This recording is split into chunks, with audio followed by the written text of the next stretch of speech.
আজ আপনাদের সাথে শেয়ার করছি একটা চিকেনের রেসিপি।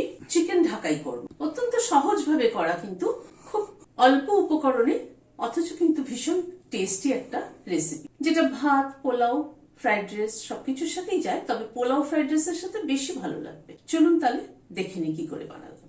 এখানে 500 গ্রাম চিকেন ভালো করে ধুয়ে পরিষ্কার করে নিয়েছি।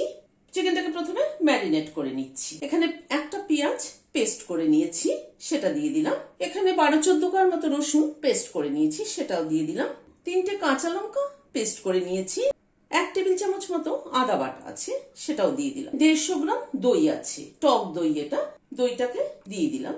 নুন দিয়ে দিলাম। কাশ্মীরি রেড চিলি পাউডার দিলাম 1/2 চামচ। 2টো তেজপাতা দিয়ে দিলাম।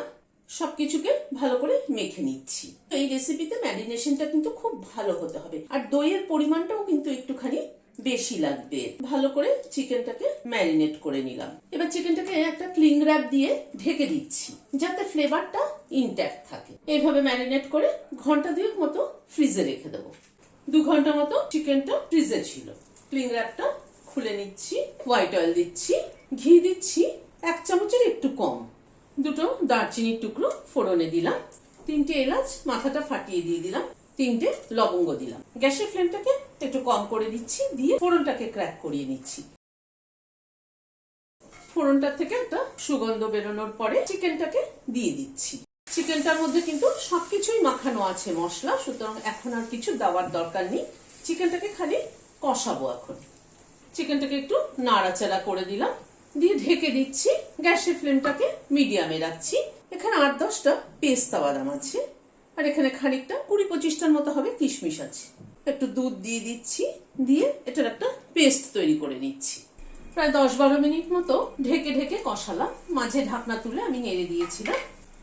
আর একটু কষানো হবে কিন্তু। এবার আর ঢাকনা দিচ্ছি না। এবার গ্যাসের ফ্লেমটাকে মিডিয়াম টু হাইতে করে আর একটু কষিয়ে নিচ্ছি। আরো প্রায় 5-7 মিনিট মতো চিকেনটাকে কষিয়ে নিলাম। এখন কিন্তু মশলার থেকে পুরো তেল ছেড়ে গেছে। এবার একটু গরম জল অ্যাড করছি গ্রেভির জন্য। খুব একটা বেশি জল ব্যবহার করব না, কারণ এই চিকেনটা একটু মাখা মাখাই হয়। 1/2 চামচের কম চিনি দিয়ে দিলাম, কারণ টক দইটা পড়েছে অনেকটা। এবার চিনির ব্যালেন্সটা যদি ঠিক না হয়, তাহলে কিন্তু খেতে টেস্ট লাগবে না। লাস্টে এই পেস্টটা দিয়ে দিলাম, যেটা পেস্তা আর কিশমিশ বাটা ছিল, সেই পেস্টটাকে অ্যাড করে দিলাম। মিশিয়ে দিচ্ছি। এই বাটিটার মধ্যে 2 চামচ দুধ নিয়ে বাটিটাকে একটুখানি ধুয়ে নিলাম, নিয়ে অ্যাড করে দিচ্ছি। সবকিছুকে একবার একটু মিশিয়ে দিলাম। গ্যাসের ফ্লেমটাকে বন্ধ করে দিচ্ছি। ভিডিওটি যদি ভালো লেগে থাকে তাহলে একটা লাইক এবং সাবস্ক্রাইব করার অনুরোধ রইল। আজ তাহলে এখানে শেষ করছি। নমস্কার।